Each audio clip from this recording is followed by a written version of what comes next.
آج معدے میں بدہضمی اور السر یہ میرے معاشرے کے اندر آج بہت زیادہ عام ہے۔ اس کی وجوہات کیا ہیں؟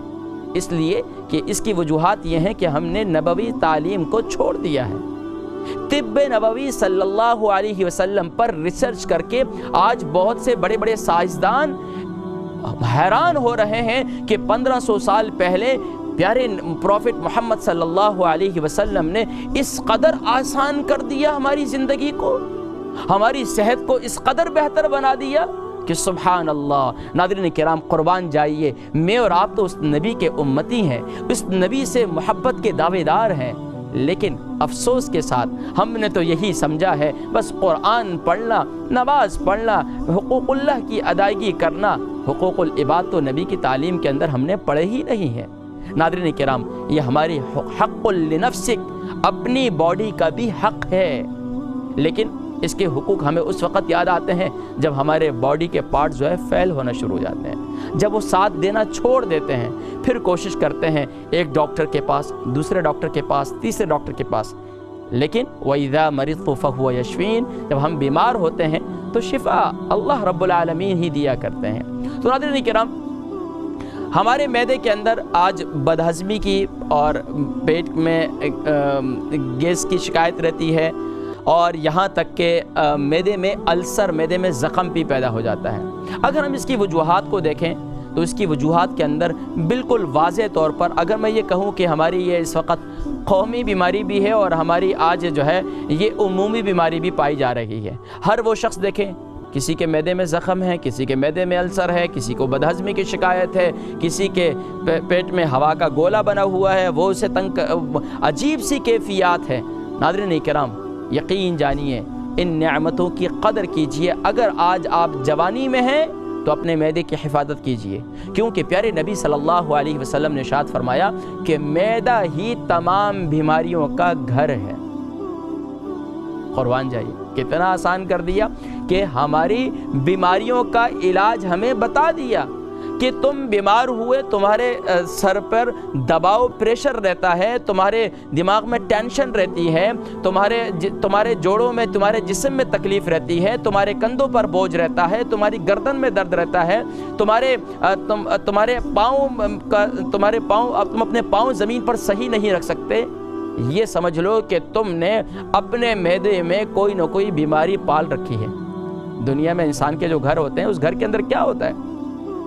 اس گھر کے اندر سارے گھر والے رہتے ہیں اور ہنسی خوشی زندگی گزارتے ہیں، لیکن کبھی کبھار گھر کے اندر بھی جب آپس میں ناچاقی، نا اتفاقی ایسی کیفیات پیدا ہوتی ہیں تو گھر کا نظام بھی دھرم بھرم ہو جاتا ہے۔ بعینہ بلا تمثیل و تشبیہ، معدہ تمام بیماریوں کا سردار ہے، یہاں سے اس کی سرداری۔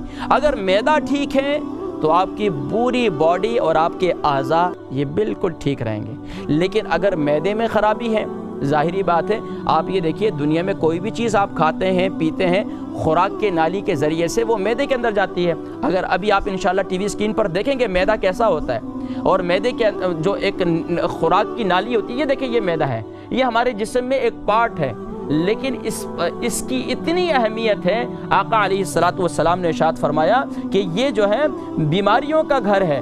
اگر کوئی شخص اس معدے کے اندر اس کی حفاظت نہیں کرتا تو یقیناً پھر وہ طرح طرح کی بیماریوں کا شکار ہوتا ہے۔ تو یہ ہمارے جسم میں ایک اتنا اہم حصہ ہے، جو خوراک کی نالی، اس پانی پیتے ہیں، کھانا کھاتے ہیں تو سیدھا جو ہے وہ خوراک جو ہے سیدھا پانی اور کھانا وہ معدے کی طرف جاتا ہے۔ لیکن یہ معدہ خراب کیوں ہوتا ہے؟ معدہ خراب اس لیے ہوتا ہے کہ ہم نے کوئی ماشاءاللہ گرم گرم چیز کھائی، یہاں سے تو منہ سے تو گرم گرم چیز اتار لی، چاہے چائے ہے، چاہے سموسہ ہے، چاہے پکوڑا ہے، چاہے کوئی بھی چیز ہے۔ سموسے پکوڑے کی بات اس لیے کرتا ہوں کہ ہمارے اکثر لوگ ماشاءاللہ جو ہے یہ تلی ہوئی چیزیں بڑے شوق سے کھاتے ہیں، حالانکہ تلی ہوئی چیز ہمارے بڑے شوق سے کھاتے ہیں، لیکن تلی ہوئی چیزیں جو ہیں انتہائی نقصان دہ ہیں۔ یاد رکھیے ناظرین کرام، معدہ اور معدے میں بدہضمی کی شکایت، معدے میں تیزابیت اور اس کا علاج، پیارے کریم آقا علیہ السلام کی تعلیمات کے اندر سبحان اللہ، پیارے کریم آقا، وہ لوگ جن کے معدے میں تیزابیت رہتی ہے، وہ لوگ جن کا معدہ خراب رہتا ہے، وہ لوگ جن کے معدے میں السر یعنی زخم ہو چکا ہے. اب یہ السر کو بھی ذرا سمجھ لینا ناظرین کرام, السر ہوتا کیا ہے. کچھ چیزیں ایسی ہیں کہ بیماری سے پہلے اگر اس جسم کے اس عضو کی اہمیت پر تفصیلی گفتگو کی جائے تو ہمیں اس عضو کی حفاظت کی طرف توجہ ہوتی ہے, اور دوسری پھر ہمیں کامن سینس میں بات سمجھ میں آ جاتی ہے کہ یار واقعتاً ہمیں جو بیماری لاحق ہے اس کی وجوہات یہ ہیں. دیکھیے معدہ بیسیکلی میں نے پچھلے پروگرام میں بھی گفتگو کی تھی کہ معدہ کیا ہے. معدے کے اندر جب آپ کوئی بھی خوراک مثال کے طور پر گرم گرم چیز آپ نے کھا لی, اب وہ یہاں سے تو نیچے چلے گی, اب اندر جب گئی خوراک کی نالی سے تو معدہ جو ہے اس کا یہ فائبر کا ہے. اور اگر مثال کے طور پر آپ نے ثابت کوئی چیز, آپ نے مثال کے طور پر گوشت کی بوٹی ہے, آپ نے ثابت نوالا ہے, یا آپ نے کوئی چیز بھی فٹافٹ یہاں سے اس کے سپرد کر دی, تو آپ کا کیا ہوگا, معدے پر ایک بوجھ بن جائے گا, معدے پر ایک ابھار کی کیفیت پیدا ہوگی. اب ظاہری بات ہے ہمیں یہ سوچنا چاہیے, کامن سینس کی بات ہے کہ اللہ تبارک و تعالیٰ نے ہمیں دانت جو دیے ہیں یہ سٹون یعنی پتھر جیسے, اور جو ہمیں اندر کا نظام ہے آنتیں یہ فائبر ہیں. اب حکیم لقمان کی بات بھی ہمیں ذہن میں رکھنا چاہیے. حکیم لقمان سے کسی نے کہا کہ انسان بیمار کیوں ہوتا ہے اور معدہ کیوں خراب ہوتا ہے. فرمایا جب لوگ دانتوں کے کام کو صحیح استعمال نہیں کرتے, یعنی دانتوں کا جو کام ہے وہ آنتوں سے لیتے ہیں. ہمارے یہاں کیا ہے, یہاں فٹافٹ کوئی چیز بھی منہ میں ڈالی, فٹافٹ جلدی کھاتے ہیں کہ کہیں دوسرا ہی نہ کھا جائے بھائی. جی انشاءاللہ کالز کو ہم شامل کریں گے اور ہمارے ساتھ انشاءاللہ کالز کی طرف بڑھیں گے ناظرین کرام. اور آج اس کے علاج کی جانب بھی میں بڑھتا ہوں, اور ساتھ ناظرین کرام میں تھوڑا سا ایک اور گفتگو کر کے پھر انشاءاللہ کالز کی طرف میں بڑھتا ہوں. آخری گفتگو ناظرین کرام, میں نے پچھلے پروگرام میں یہ ذکر کیا تھا کہ ہمیں معدے کے علاج کیا ہے. یاد رکھیے ناظرین کرام, صبح جب ہم اٹھتے ہیں تو ہمارے ہاں کیا ہوتا ہے, کافی پیتے ہیں, چائے پیتے ہیں, بسکٹ کھاتے ہیں. یہ سب سے بڑی نالائقی ہے اور سب سے بڑا آپ اپنے معدے کے ساتھ ظلم کرتے ہیں. صبح آپ جب چائے پئیں گے, کافی پئیں گے تو یہ آپ اپنے معدے میں خود ہی تیزابیت پیدا کر رہے ہیں. آپ کے معدے, آپ یہ سمجھیے کہ آپ کے معدے کی جو سائٹ ہیں, اس کی دیواریں, خلیے ہیں, وہ انتہائی کمزور ہوتے ہیں. قربان جائیے میرے پیارے حبیب صلی اللہ علیہ وسلم کی تعلیمات کیا ہیں.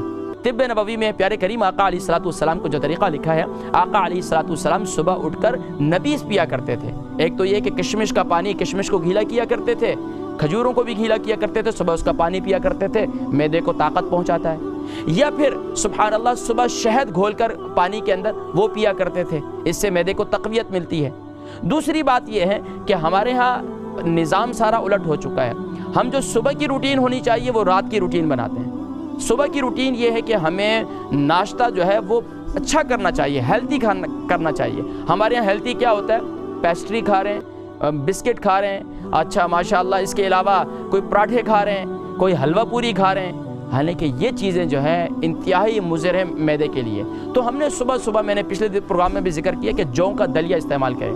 وہ لوگ جن کے معدہ خراب ہے, جن کے معدے میں زخم ہے, جن کے معدے میں تیزابیت پائی جاتی ہے, وہ صبح یعنی کہ شہد کا پانی بنا کر پی لیں. اگر شوگر نہیں ہے, اگر شوگر ہے تو صبح سادہ پانی پئیں, سادہ پانی صبح اٹھ کر پانی پئیں, کیونکہ اب پوری رات آپ کی آنتیں خشک تھیں, ڈرائی تھیں. اب آپ جو ہے نیم گرم پانی آدھا گلاس پی لیں, جتنی طبیعت کریں. اس کے بعد آرام سے آپ جو ہے دلیا بنا لیں جو کا, اور اس کو پانی کے اندر بنا لیں. اس ملک کے اندر پسینہ نہیں آتا, مجھے تو ماشاءاللہ بہت اچھا پسینہ آتا ہے جہاں بھی بیٹھ جاؤں. اب یہاں اسٹوڈیو میں یہاں بھی بڑا اچھا پسینہ آ رہا ہے. لیکن کہنے کا مقصد ہے کہ ناظرین کرام یہاں موسم ٹھنڈا ہے, موسم ٹھنڈے ہونے کی وجہ سے ہمارے مسام جو ہے جسم کے بند ہوتے ہیں, پسینہ نہیں آتا. اب دودھ کے اندر پکانے سے وہ جسم میں ایسڈ بناتا ہے, جب ایسڈ بناتا ہے اور ایسڈ خارج نہیں ہوتا جسم سے, مسام بند ہوتے ہیں, پسینہ نہیں آتا, اور ہماری ایکسرسائز بھی نہیں ہے, تو یقیناً وہ پھر ایسڈ کہیں نہ کہیں سے نکلتا ہے. ایسڈ کے متعلق پھر انشاءاللہ گفتگو کریں گے. لیکن ناظرین کرام پھر تیزابیت پیدا ہوتی ہے, کھٹی ڈکاریں آتی ہیں, منہ میں پانی آتا ہے. تو سب سے پہلے صبح نہار منہ پورج کا استعمال کریں. دن میں کوشش کریں کہ کھانا آپ جب بھی کھائیں چبا کر کھائیں. آنتوں کا کام آنتوں کے سپرد کیجئے, دانتوں کے کام دانتوں کے سپرد کیجئے. وہ لوگ جن کے معدہ خراب ہے, جن کو بدہضمی کی شکایت ہوتی ہے, جن کے معدے میں السر ہے, جن کے معدے میں تیزابیت ہے, آپ کے منہ میں بچہ ہے نا, بچے کے منہ میں 18 دانت ہیں تو اس کو 18 مرتبہ نوالے کو چبا کر کھانا چاہیے. اگر آپ کے منہ میں 30 دانت ہے 32 دانت ہے تو آپ کو 32 مرتبہ ایک نوالے کو چبا کر کھانا چاہیے، کوئی بھی چیز آپ کھا رہے ہیں۔ اب آپ خود سوچیں، جب آپ جو ہے اسے خوب چبا کر کھائیں گے تو آپ کے آنتوں میں بالکل لیکوڈ ہو کر جائے گا۔ جب لیکوڈ ہو کر ماشاءاللہ معدے کی طرف جائے گا تو اب معدے پر بوجھ بنے گا؟ کبھی بھی نہیں بنے گا، معدے کے لیے آسانی ہوگی۔ تو ناظرین کرام، یہ میں نے ایک بات ذکر کی، ایک تو کھانا جو ہے چبا کر کھائیں، دوسرا جو ہے وہ لوگ جو معدے کے امراض کا شکار ہیں انہیں کھانے کے دوران پانی کو چھوڑنا ہوگا، کھانے کے دوران پانی کو چھوڑنا ہوگا، اور انشاءاللہ کھانے سے پہلے اور کھانے کے 1.5 گھنٹے کے بعد، کھانے کے 1 گھنٹہ پہلے اور 1.5 گھنٹے کے بعد پانی پئیں تو انشاءاللہ العزیز مفید ہوگا۔ اللہ تبارک و تعالی تمام ہی معدے کے امراض اور جو بھی جن امراض کا شکار ہیں اللہ کریم سب کو شفائے کلی نصیب فرمائے۔